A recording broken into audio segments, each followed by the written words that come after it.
It can be helpful to imagine an antibody as a sort of a wrench, with one end adjustable and one part as the handle. The most common antibody class, called IgG, has this very simple shape, a jaw that changes and a handle that the cells of the immune system can latch onto. But the antibodies that are involved with our blood groups are different. Called IgM, they're actually made of 5 antibodies linked together. In this form, they exist in our bloodstream as a 2-dimensional snowflake.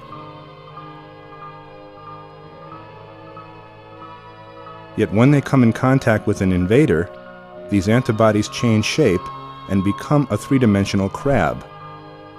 It is this special function that allows them to attach to microbes and agglutinate them, earning these antibodies the name hemagglutinins. Bacteria in turn possess their own hemagglutinins, which they can use to attach to us.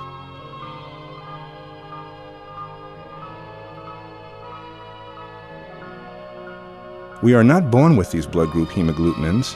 They are stimulated during our early years of life by foods and infections with the opposite blood group antigens on them.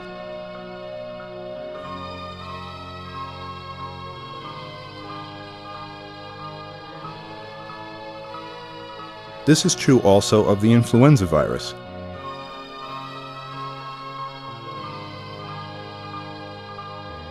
It is the specific agglutination reactions produced by influenza that determines the severity of a flu outbreak and the design of any vaccines.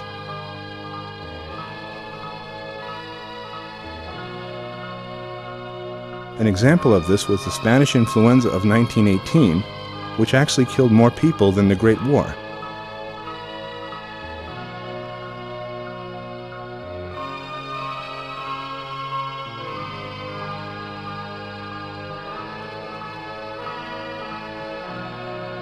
Here's an example of agglutination. This hemagglutinin antibody is specific for the blood group A antigen. Because the antibody has multiple binding sites, it can attach to A antigens on other cells.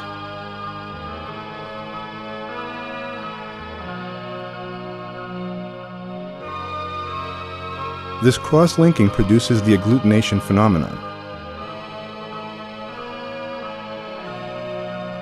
Since agglutinations can contain tens of thousands of cells, it can usually be seen without the aid of a microscope.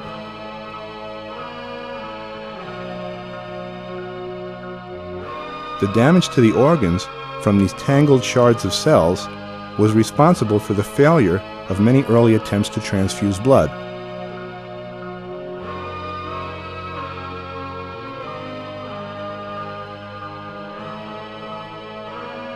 After the discovery that blood actually circulated throughout the body, the first attempts at transfusion were made.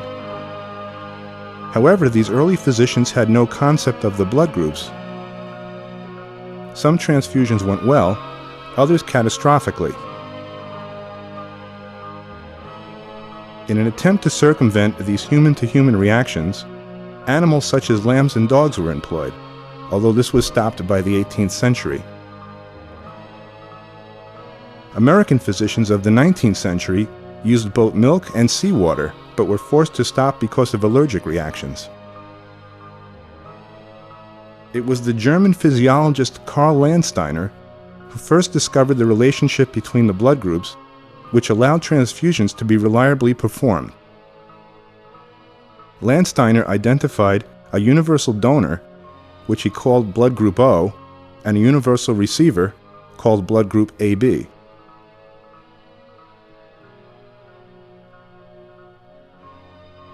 Landsteiner's discovery was considered one of the greatest of modern medicine, and for which he was justly awarded the Nobel Prize.